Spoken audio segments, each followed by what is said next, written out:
So you're driving in your car, you're going down the highway, you see graffiti. Bothers you?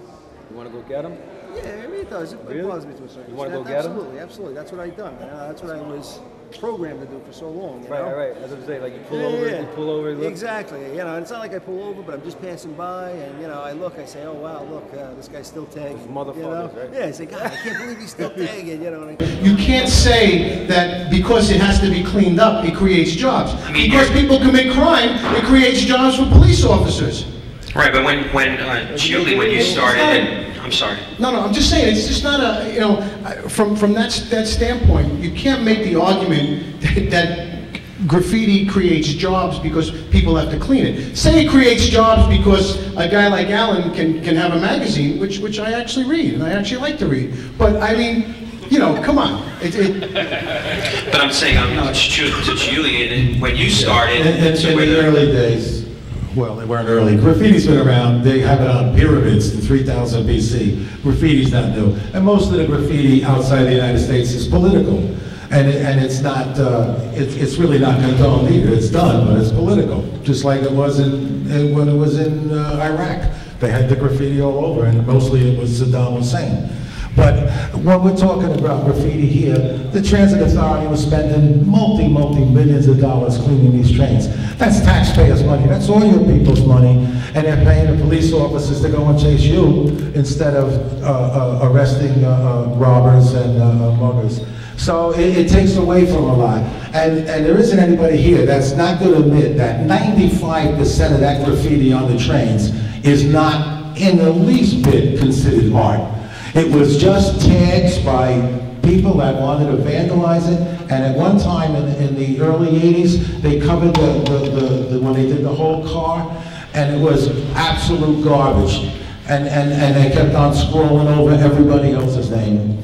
And the subways, people weren't riding them anymore. They stopped riding. They felt that if the vandals could do this to the trains, that they weren't safe. And where was the actual police there? And you guys have to admit, that graffiti back then, 95% of it was garbage. It wasn't anything considered art. Okay. I have a few things to say. I mean, as far as it being a business, it is a business. I don't think that we're providing jobs for people in the sense of cleaning. I mean, you know, that's not what I've tried to do my whole life or my whole career. I think there is jobs provided by this art movement. This is not a business movement. This is an art movement. It's not the intention to create business. It's a result of a lot of young people, this youth movement, doing what they do, being mimicked, being copied, and spreading around the world, that now there's clothing companies and sneaker companies and beverage companies that are trying to capitalize it or hire artists or use this form of art and expression, and that's created jobs. The writers themselves or the artists themselves incorporating themselves into businesses and promoting themselves, or deciding they want to you know, sell paintings, and you know, galleries are opening and auction houses are opening, and right now, you know, places like Christie's or whatever, they're not selling modern art, they're selling graffiti art, you know, and people are making money and people are eating, like Cole, like Ellis, like myself, like Joe Rivera. Maybe he'll make a buck off this book. As you know, as far as you know, the old days and graffiti being good and graffiti being bad and 95% of it being good or bad, I mean, I think all of it's in the eye of the beholder. The stuff that Chiulli or Steve or Joe might not like, I personally love. You know, I used to love sitting on the train and seeing all the tags everywhere and seeing that there was no room for any space for any other kid to come to ride on the train. I loved it. I gotta ask you this question though. Do you love all of it? I mean, I don't love it when the toys go over me, or when they went over me. You know, I didn't love that. I didn't love all of it, but I did find, when I was a really young kid, I was fascinated by it. It was exciting. There was a lot of movement. There was a lot of names in the train. Some of it was good. Some of it was bad. It all wasn't good. But when you get the bad, or when you take the good, you got to take some of the bad. Not everybody's Lee. Not everybody's Scene. Right. I mean, it takes, you know, Lee started out as a toy. Scene started out as a toy. It takes time to get good. But if it wasn't for those guys, if it wasn't for the subway graffiti movement, if it wasn't for the things that you got, you know, the people that you guys are prosecuting or chasing after, there wouldn't be this worldwide phenomenon. There wouldn't be this art movement that's right now has us here today. There wouldn't be a Martha Cooper shooting graffiti. I mean, it wouldn't be like that. So I think we have to acknowledge that this art movement was an incredible force. You know, it had its ups and downs, there's rivalries, but it's an important part of New York City history. You use the word was. I mean, it is. I mean, it's an incredible thing, and you know, it's very important to New York City's history. We can't deny it. Yes, it costs money for the city to clean it. Does the city have to clean it? No. Did the graffiti in the trains cause crime to go up? No. Did the muggers cause the crime? Yes. You know, you can't blame the graffiti riders for the state of the trains or for the crime rate being up. I don't believe in that broken windows crap. I'm not into Here's it. the thing, though. I mean, you have to acknowledge nobody is suggesting that the graffiti caused the crime, but the perception. That would be the old mayors that did suggest that. I'm talking from my point of view. The perception of crime becomes certainly not as important as the crime itself. But I can tell you how safe you are on your street statistically. I can spout statistics at you. There hasn't been a crime there in X amount of days, blah, blah, blah. But if people don't feel safe, it doesn't matter what the city tells them. They're not gonna invest in their neighborhoods. And people, society, is what told the police department and the city, we don't feel safe because the graffiti makes things look unruly. Number one. Number two, the other point you made about how, you know, it's on T-shirts and it's on. That's all great, and I have no problem with any of that.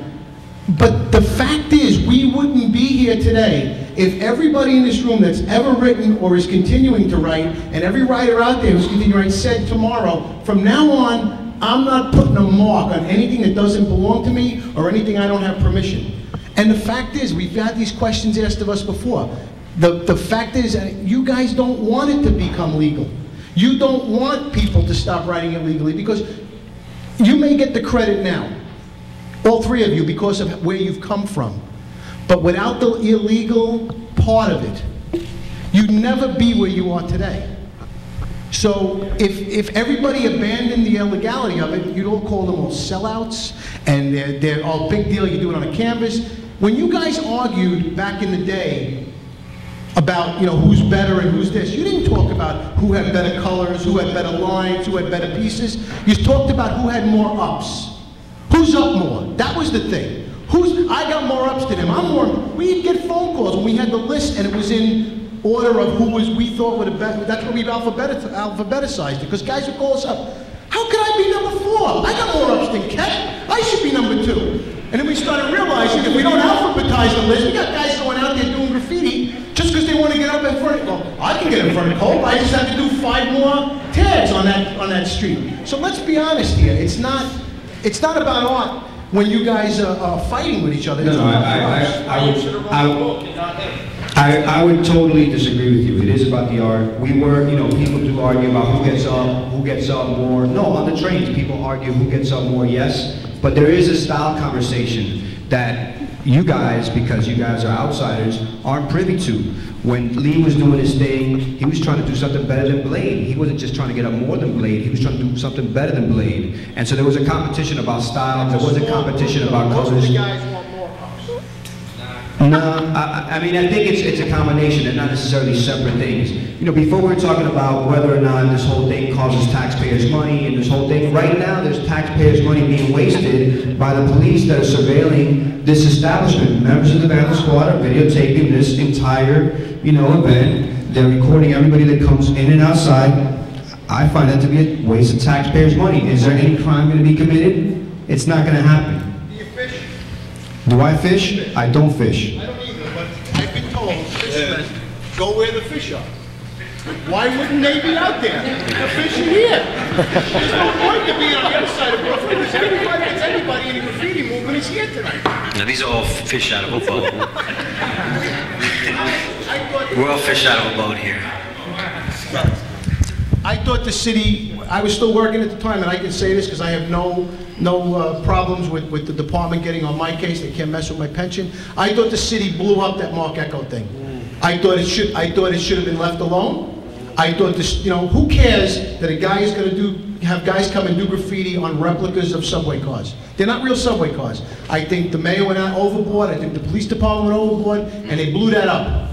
But 11 people got arrested leaving the event doing graffiti on the streets. Now, I would have rather that the city ignored that, and let us do our job, watching people come and go.